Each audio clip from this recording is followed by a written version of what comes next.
রংপুরের সিনিয়র সাংবাদিক ২১ টেলিভিশন ও দৈনিক সংবাদের ব্যুরো প্রধান লিয়াকত আলী বাদলকে অপহরণ ও হত্যাচেষ্টার মামলার প্রধান আসামি এনায়েত আলী রকিকে গ্রেফতারের পর কারাগারে পাঠানো হয়েছে।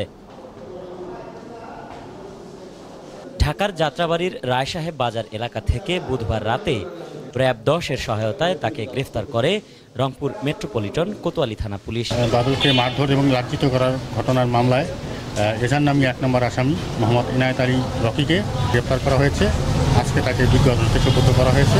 মামলা তদন্ত অব্যাহত আছে এবং অন্যান্য আসামিদের গ্রেফতারের চেষ্টা আমাদের অব্যাহত আছে। বৃহস্পতিবার সন্ধ্যায় রংপুর মেট্রোপলিটন ম্যাজিস্ট্রেট দেওয়ান মনিরুজ্জামান শুনানি শেষে তাকে কারাগারে পাঠানোর নির্দেশ দেন।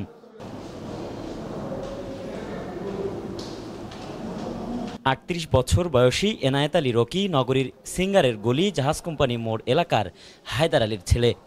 মামলার পর থেকে তিনি আত্মগোপনে ছিলেন।